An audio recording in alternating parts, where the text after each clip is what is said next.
अस्सलाम वालेकुम। आज मैं क्लास 8 को फिर से पढ़ाने जा रही हूँ। ये जो मैंने एक वीडियो में आपको पढ़ाया था ये ग्लोबल वार्मिंग, उसके कुछ इफ़ेक्ट्स, उसके बुरे असरात क्या है, क्या होता है उससे। आज हम उसके आगे के कुछ इफ़ेक्ट्स पढ़ेंगे। Increasing pollution is an important factor in increasing global warming. जो हमारी आबादी जो बहुत ज़्यादा बढ़ गई है वो एक मेन फैक्टर है ग्लोबल वार्मिंग में, क्योंकि बहुत ज़्यादा आबादी बढ़ गई है। बहुत सारे अब जो मतलब हम जंगलात का काट रहे हैं, सिर्फ ये मतलब मकान बनाने के लिए, लकड़ियों के लिए जो उसका यूज़ करते हैं, जो मेन एक रीज़न है ग्लोबल वार्मिंग में। Global warming is not a national but a global problem. Global warming एक सिर्फ नेशनल प्रॉब्लम नहीं है, बल्कि ये वर्ल्ड के लिए एक प्रॉब्लम है। आप देखिए, जैसे ही वेस्टर्न हम कहते हैं, न्यूज़ में बोलते हैं वेदर क्लाइमेट की वेस्टर्न डिस्टर्बेंस है, वो क्या है, वो मतलब पूरी दुनिया में मौसम जो है वो चेंज हो गया है, क्योंकि हमने फॉरेस्ट को ख़त्म किया है। जो इस ग्लोबल इस टेम्परेचर में मतलब जो इंक्रीज़ होता है टेम्परेचर, उसको रोकने में बहुत मदद करता था, लेकिन हमने क्या किया, हमने पूरे जंगल ही काट डाले। The sudden forest fire is a result of global warming. जैसे मतलब जंगलों में आग लगती है, वो भी एक मेन रीज़न है ग्लोबल वार्मिंग का।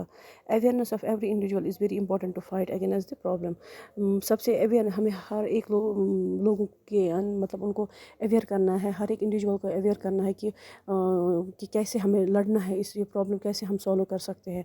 हमें हर एक के दिमाग में ये करना है कि हमें पेड़ ज़्यादा से ज़्यादा उगाने चाहिए, हमें मतलब ये अपने जंगलातों को बचाना चाहिए, हमें जंगलों के नज़दीक फैक्ट्रियाँ या बाकी मकान जो है वो नहीं बनाने चाहिए, जिसकी वजह से हम इस ग्लोबल वार्मिंग जो ये प्रॉब्लम है इसको मतलब कंट्रोल कर सकते हैं। Global warming will bring disaster for us. जो ये ग्लोबल वार्मिंग, इससे क्या होगा कि डिज़ास्टर एक मतलब तबाही मचा सकता है, जो आजकल होता है भी है। आपने देखा ही होगा कि 2014 में कितनी प्रॉब्लम हुई थी, पूरे कश्मीर जो है वो पानी के लपेट में आ चुका था। मतलब फ्लड इतना आया था कि बहुत सारे हज़ारों लोग बेघर हुए उस टाइम पे। Deliberate human activities are the cause of global warming. जो ये ह्यूमन एक्टिविटीज़ जो है, जैसे हम वहाँ पे जाते हैं, हिल स्टेशंस पे जाते हैं, टेंट लगाते हैं, फिर वहाँ पे ये जो गुजर बकरवाल्स है वो बैठते हैं, वो वहाँ पे आग जलाते हैं, उसकी वजह से वहाँ पे जो ग्लेशियर्स हैं वो मेल्ट हो जाते हैं, वो उसकी वजह से भी ये एक मेन मतलब ह्यूमन एक्टिविटी जो है वो एक मेन काज है इसका। और every activity that harms nature brings global warming. जो भी हम एक्टिविटी करते हैं, जो भी ह्यूमन बींग्स एक्टिविटी करते हैं, हर एक एक्टिविटी से मतलब अगर कोई भी मतलब हम गलत एक्टिविटी करेंगे, उसका सीधा ही असर किस पे पड़ेगा, ग्लोबल वार्मिंग पे, इस पूरी दुनिया पे। Global warming causes melting of glaciers, rising sea levels, flooding and storms. Global warming की वजह से क्या होता है कि ग्लेशियर्स जो है वो मेल्ट हो रहे हैं, पानी की सतह जो है वो बढ़ रही है, समंदरों में फ्लड आने लगे हैं, मतलब यही मतलब तबाही मच रही है, उसकी वजह से हमें उसको कंट्रोल करना है। Global warming brings rise to many dangerous disease and epidemic as well. Global warming की वजह से बहुत सारे ऐसे डेंजरस डिजीज़ हो गए हैं, जैसे जब फ्लड आता है तो फिर कॉलरा, मतलब बहुत सारी ऐसी ये होती है, मतलब बीमारियाँ होती है जिसकी वजह से हमें मतलब बहुत ज़्यादा नुकसान होता है, बहुत सारे लोग बीमार हो जाते हैं। तो अब है प्रिवेंटिव मेजर्स। इसके लिए हमें क्या करना है?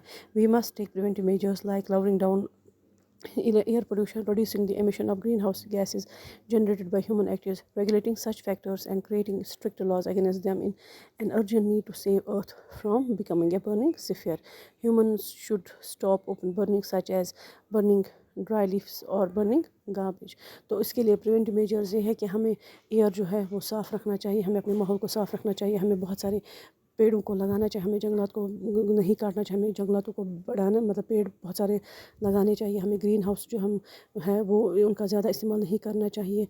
और जो ये फैक्ट्रीज़ हैं हमें, या जो ये गलत पेड़ वेड़ काटते हैं, हमें उनके खिलाफ मतलब बहुत ही मतलब स्ट्रिक्ट लॉज उनके खिलाफ स्ट्रिक्ट कार्रवाई करनी चाहिए, ताकि वो ये ना कर सके, जिसकी वजह से हम अपनी पूरी उस जो हमारी अर्थ है उसको बचा सकते हैं। और हमें ये क्या मतलब जो हम ये जलाते हैं पेड़ पत्ते वत्ते जलाते हैं जंगलातों में या कहीं पे भी, उसको हमें नहीं करना चाहिए, ताकि हमारा जो माहौल है, जब हमारा माहौल साफ़ रहेगा तो ये ग्लोबल वार्मिंग जो है इससे भी हमारे ऊपर, हमारी ज़मीन के ऊपर, हम लोग ह्यूमन बींग्स के ऊपर कोई बुरा असर नहीं पड़ेगा। तो इसमें हमें ह्यूमन बींग्स को ये रिस्पॉन्सिबिलिटी है कि हम जंगलातों को बचाएं, हम ज़्यादा से ज़्यादा पेड़ उगाएं, अपने माहौल को साफ़ रखें, ताकि जो ये ग्लोबल वार्मिंग है ये ख़त्म हो जाए। Thank you.